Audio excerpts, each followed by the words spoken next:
بسم اللہ الرحمن الرحیم۔ مومنین، آج 3 اہم سوالوں کے جواب لے کر حاضر ہوا ہوں۔ مومنین، امید کرتا ہوں یہ ویڈیو آپ کے لیے بہت مفید ہوگی۔ ویڈیو کو مکمل ضرور دیکھیے کہ آپ مومن کا غیر مسلم ممالک کی طرف سفر کرنا جائز ہے، اور اگر جائز نہیں تو کس وجہ سے۔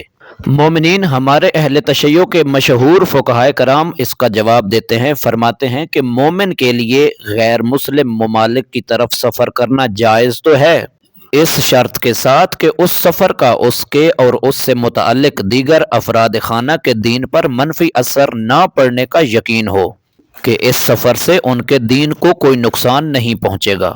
یعنی اگر اس کے دین اور ایمان کو نقصان پہنچے گا تو سفر کرنا جائز نہیں ہے۔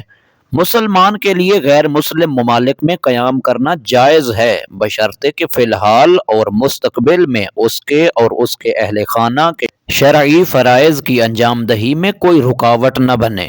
یعنی اگر وہ وہاں پر رہتے ہیں اور کسی بھی شرعی فرض کی انجام دہی میں وہاں پر رہنا ان کے لیے رکاوٹ ہے تو ان کا غیر مسلم ممالک میں قیام کرنا جائز نہیں ہے۔ تو مومنین، یہ تھا دوسرے سوال کا جواب کہ کیا کوئی غیر مسلم ملک میں مسلمان رہ سکتا ہے۔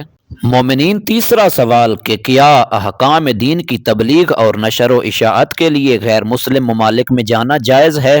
تو مومنین، فقہائے کرام فرماتے ہیں کہ دین اور احکام دین کی تبلیغ اور نشر و اشاعت کے لیے غیر مسلم ممالک میں جانا جائز ہے، مگر یہ کہ یہ غیر مسلم ملک میں اس آدمی کا جانا اس کے اور اس کے بچوں کے دین کو کوئی خطرہ نہ ہو۔ اگر اس کے اور اس کے اہل خانہ میں سے کسی کے دین پر منفی اثر پڑے تو جانا جائز نہیں ہے، کیونکہ رسول خدا نے امیر المومنین علی علیہ السلام کو مخاطب کر کے فرمایا، اے علی، خدا تیرے ذریعے اپنے بندوں میں سے ایک بندے کی بھی ہدایت فرمائے تو یہ تیرے لیے دنیا اور آخرت کے تمام کاموں سے بہتر ہے۔